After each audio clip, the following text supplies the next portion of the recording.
মানুষ তো আসলে ধর্মকে চোখে দেখে না, কিন্তু ধর্ম মূর্ত হয় আদর্শে। প্রভু যিশু বলেছেন, একজন অন্ধ কখনো আরেকজন অন্ধকে পথ দেখাতে পারে না। এই নাম দিলে আরেক অন্য নাম আছে, এই নাম যেতে না রে সেই নামের কাছে। আরেকটা বলেন, মুখে বলো রা, দুই নয়নে মুখে দাঁড়ান। তো অসীম যখন সসীম হয়ে ধরাতেন স্থান, বৃত্তিভেদে টান হলে তুই দেখবি উগান। তিনি সংসারে অতি সাধারণ জীবের মতো থাকে, প্রেমের প্রকারণে তার দৃষ্টিতে জগৎ উদ্ভাসিত হয়।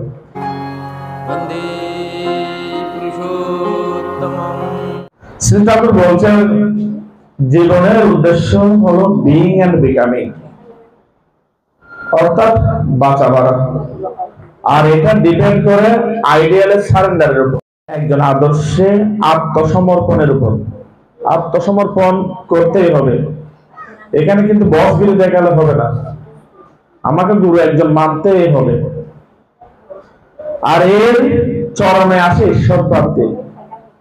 তাই বলে জীবনের প্রধান উদ্দেশ্য হলো ঈশ্বর প্রাপ্তি। মানুষ তো আসলে ধর্মকে চোখে দেখে না, কিন্তু ধর্ম মূর্ত হয় আদর্শে।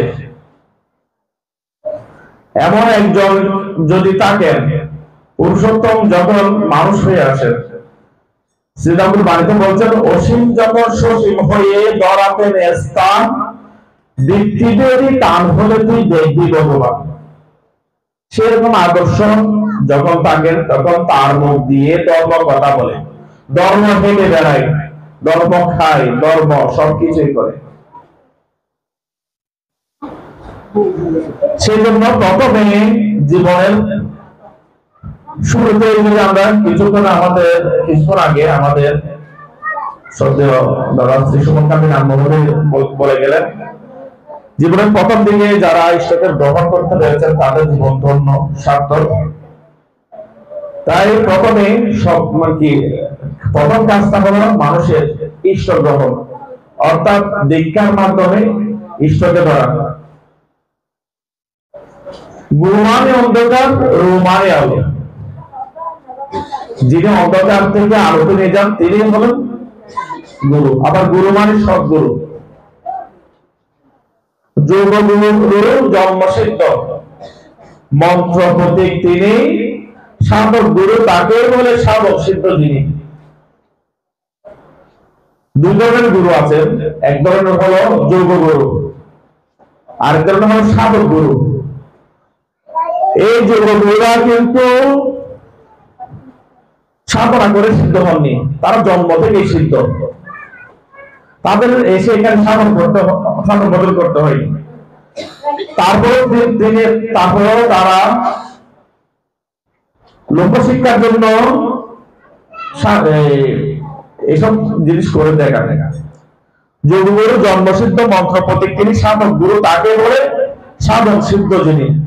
প্রভু যিশু বলেছেন, একজন অন্ধ কখনো আরেকজন অন্ধকে পথ দেখাতে পারে না।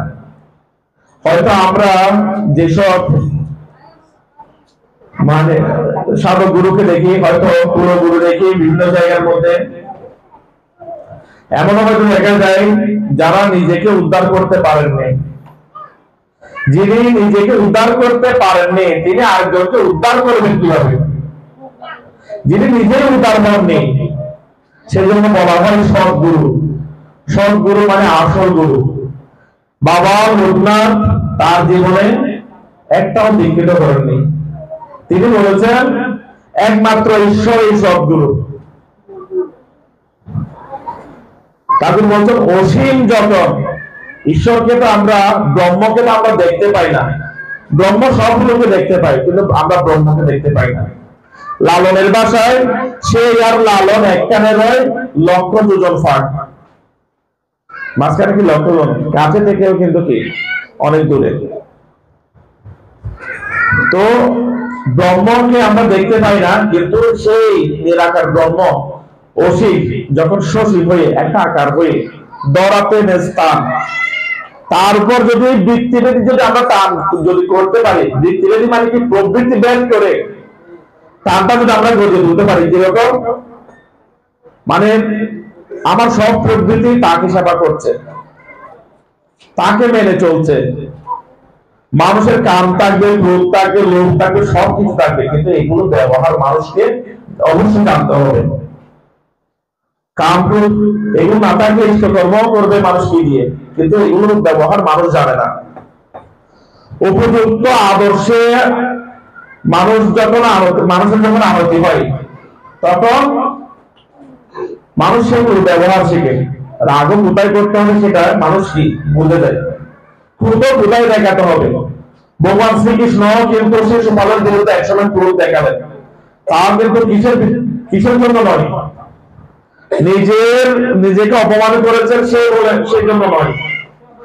কংসকে হত্যা করেছেন, সেটা নয়, তিনি কি দেখিয়েছেন, তার পরাক্রম দেখিয়েছেন, ক্রোধ দেখিয়েছেন, কিন্তু এটা মঙ্গলের জন্য, তার ব্যক্তি স্বার্থের জন্য নয়, জগতের মঙ্গলের জন্য।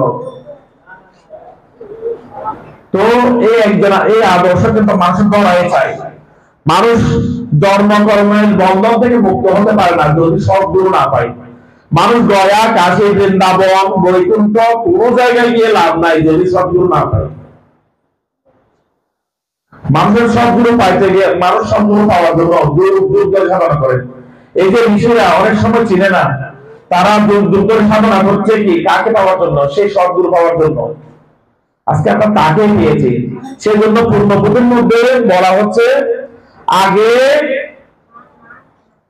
স্বর্গে ওঠার জন্য দড়ি ছিল, এখন সিঁড়ি হয়ে গেছে, সৎসঙ্গ সেই সিঁড়ি। এভাবে তিনি বলেই দিচ্ছেন। রামকৃষ্ণ যখন মহাপ্রভু যখন এলেন, তখন তিনি বললেন এই মতে আছে আর 2 অবতার, কীর্তন আনন্দরূপ হইবে আবার।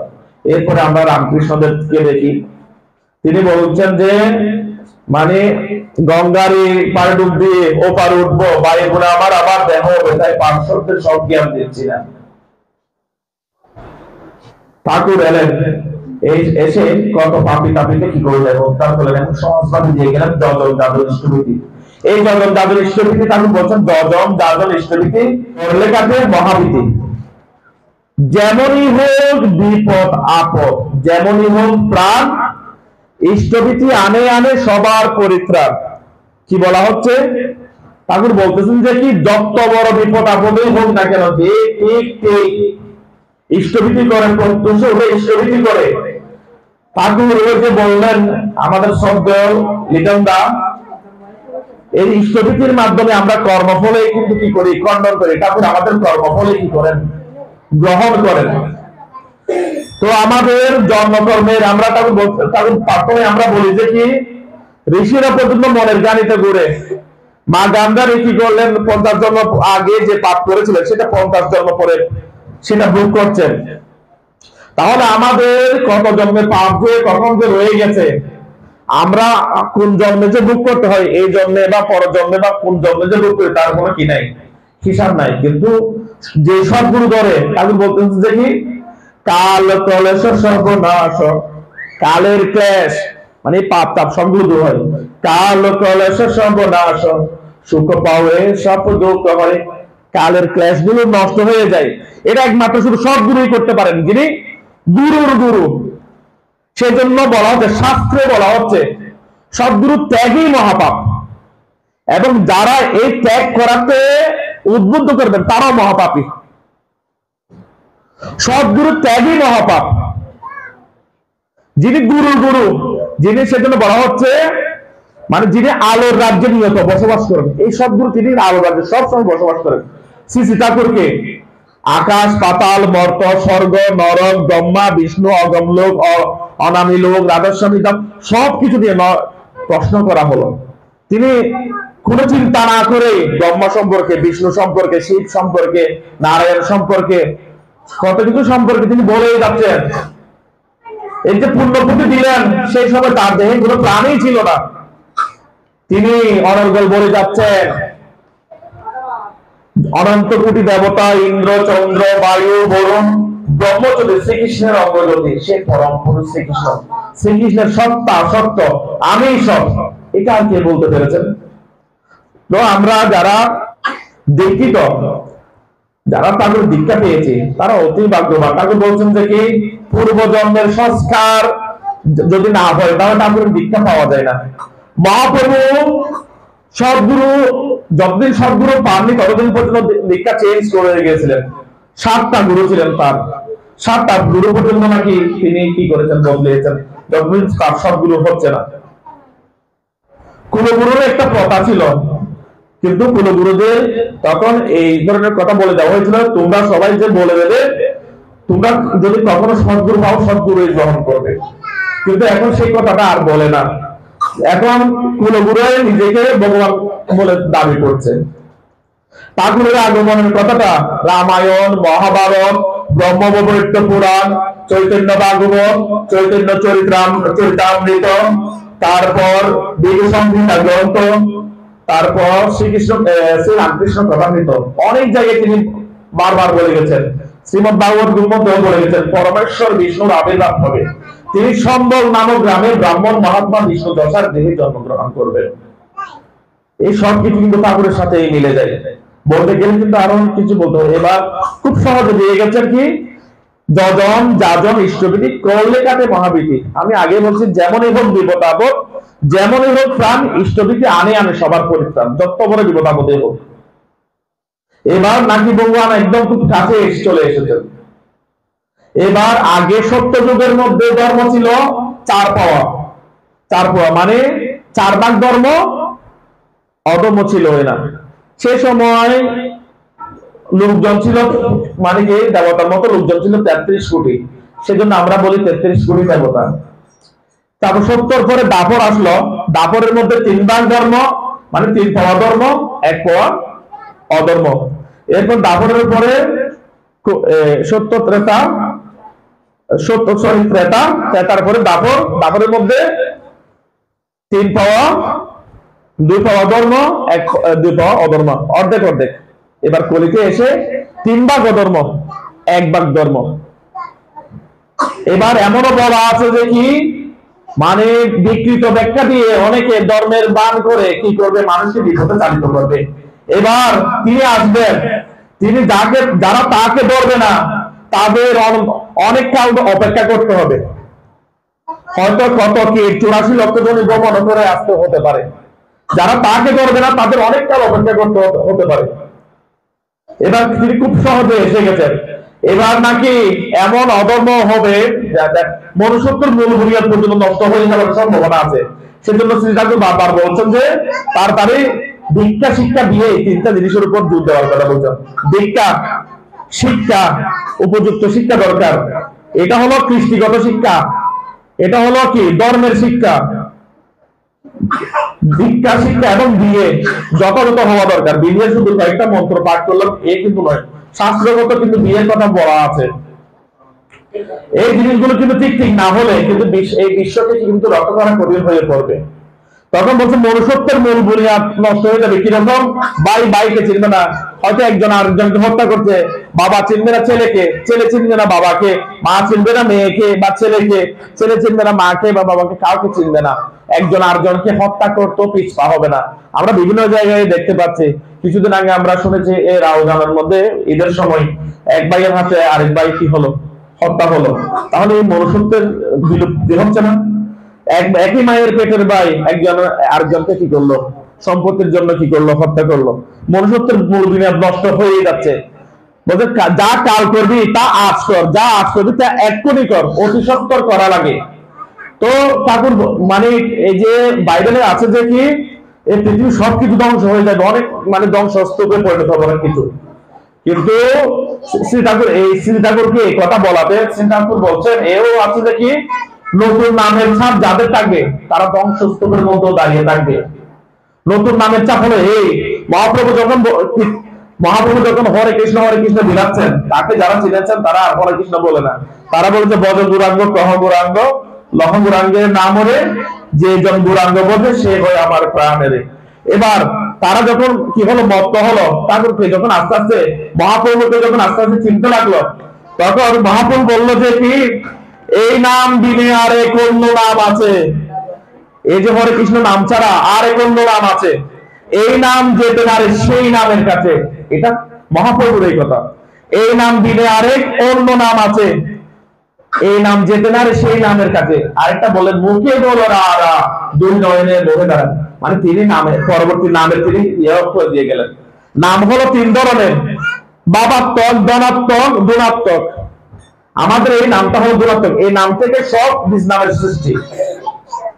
তারপর বলছেন ওম তো কাছে, ওম পেরিয়ে গেলে ক্রমে ক্রমে রাধাশ্রমে।